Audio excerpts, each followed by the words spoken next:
Hey guys, Jeremy here with Simple Little Life. Welcome to another edition of Tool Time Tuesday.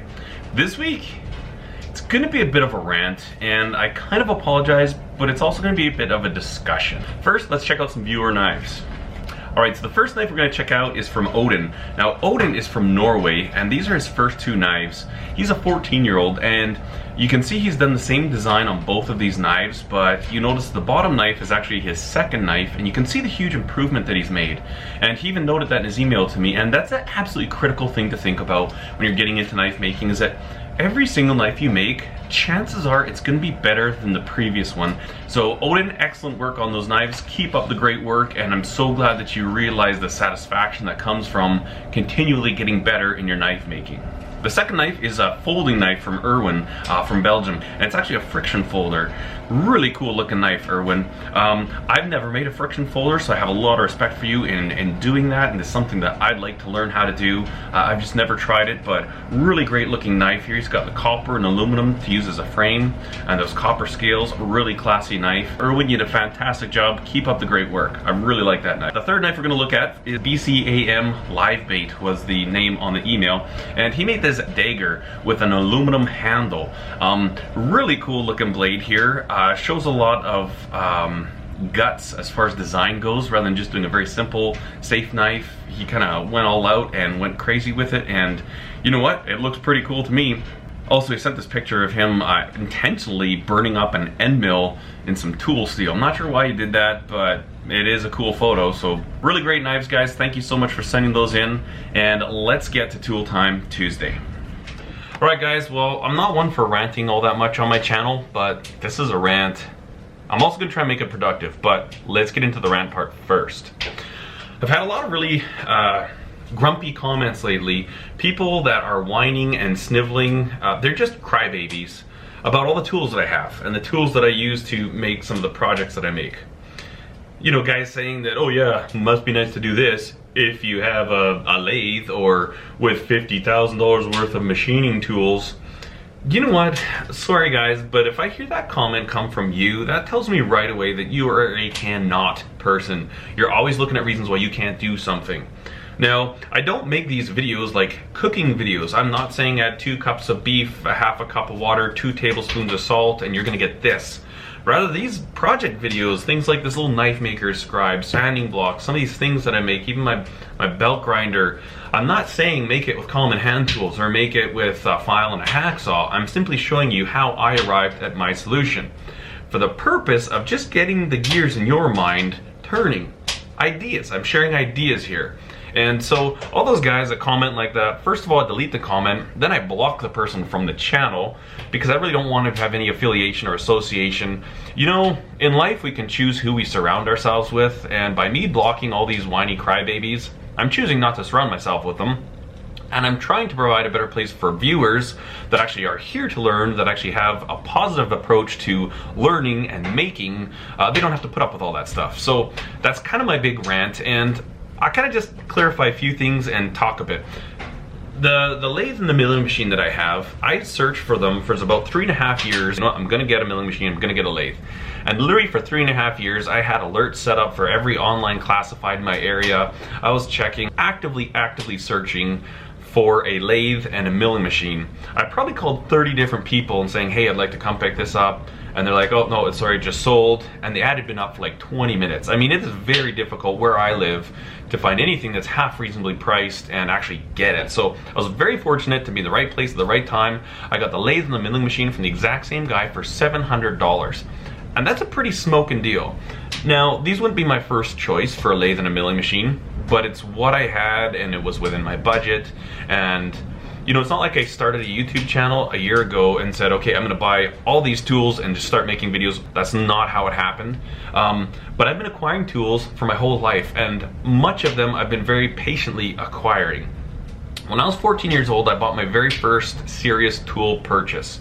I bought a very large mechanics tool set from Sears.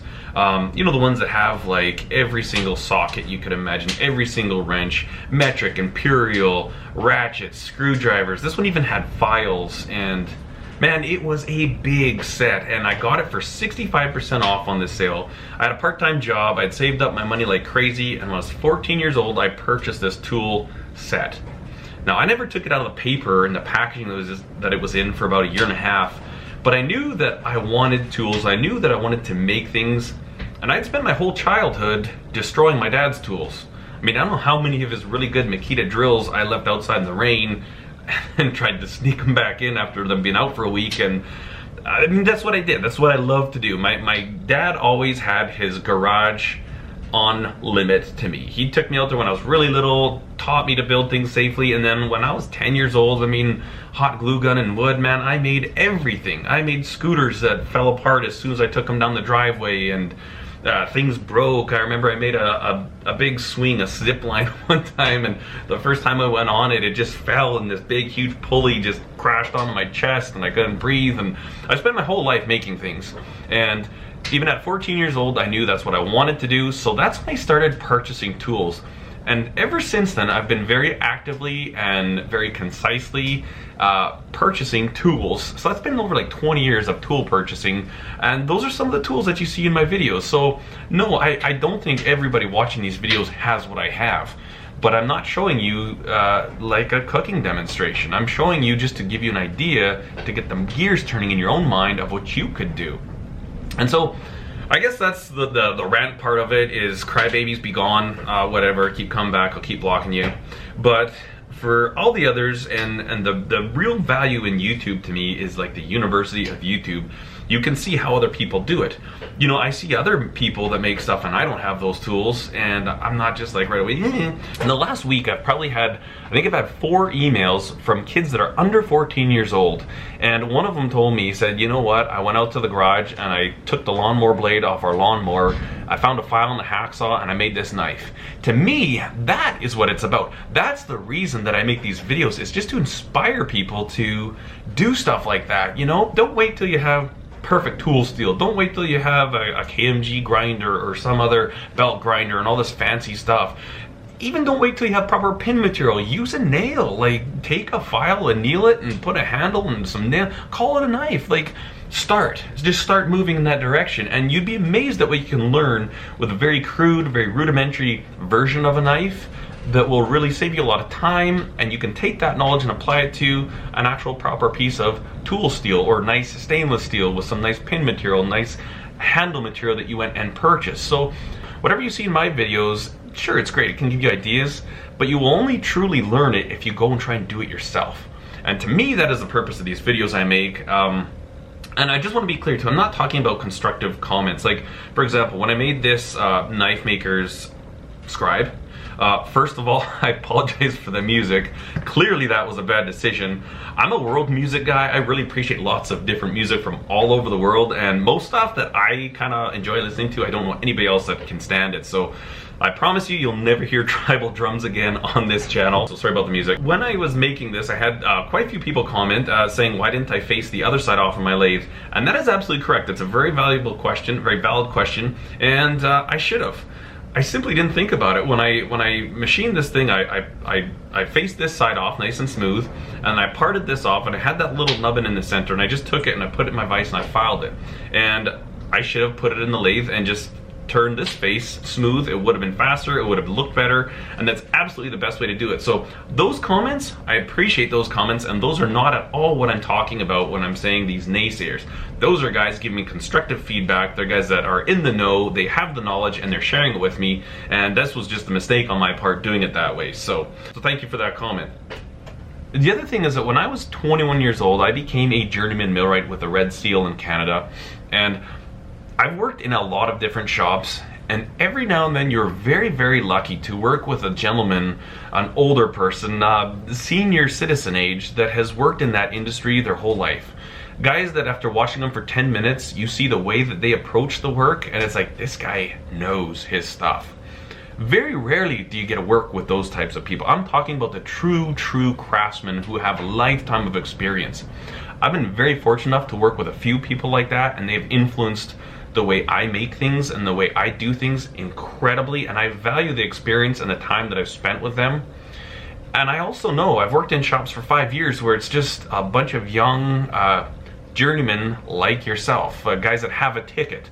Once you have a ticket, in my opinion, that's your license to really start learning a craft. A lot of guys come out of trade school and they get the ticket and it's like, oh, I'm set, I'm an expert now. And I think that's absolutely wrong. That means that, you know what, you have truly passed all the qualifications and the tests, and you've got the credentials where now you can truly start to learn what it is you're doing.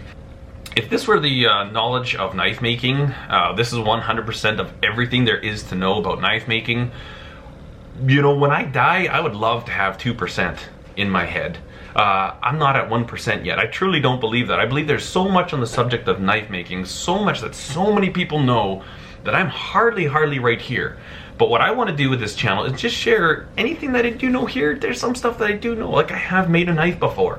And I do know how to make knives that cut things. And so if I could share that and help a few people learn the very basics that I know about, that's the reason I'm doing these videos. So I really don't want anybody to think I'm an expert, because I truly believe that once you have known everything about a subject matter and you can learn nothing from nobody else, then you're an expert. Even some of the viewer knives that I see, I learn from those viewer knives, even though it's that person's very first knife. I've made hundreds of knives, but somebody that makes their first knife, they will do something that I never thought of. They will do something that I will learn from. And that, to me, is the value and the approach to sharing knowledge, to making. Making is a process where we educate ourselves through work, through movement, through doing things. Every single person on earth that I meet, everyone, knows one thing that I don't, at least one. And by that, I can learn from them. And if you approach every single person with that mindset, it is amazing how much you open yourself up to learn. If you come into a group of age 12 students who are in a high school shop class, or you know, building something out in their backyard, you can learn something from the way those kids work. I guarantee it. When I look at viewer knives, I will look at them and I can learn something from those knives. And when you approach life with this attitude, with this mindset, you only do yourself a favor. So I guess that's a positive approach that I'd like to put onto this rant. And Tool Time Tuesday is not about tools, but rather the fact that spend your whole lifetime getting tools, learn how to use the tools, but more how you think about tools and how you think about making. Ultimately, your greatest tool is your mind. Your second greatest tool are your hands. Thanks for watching this week's Tool Time Tuesday, guys. Cheers. Alright guys, I appreciate you letting me sound off on this. Hopefully I wasn't too offensive to anybody. And I've got a couple of videos queued up to the right for you there. The top one there is a Tool Time Tuesday on bench vices. And then right below that is the information video about a giveaway that is going to start tomorrow, February the 1st, Wednesday. We've reached 50,000 subscribers and I've got a couple of prizes to give away. If you'd like some information on that, you can click that video below. And other than that, the video will be out tomorrow that you can enter to win on. And also, if you haven't done so, please consider subscribing to the channel. All the winners for the contest must also be subscribers, so there's a little incentive for you there too. Thanks for watching the video, guys. Cheers.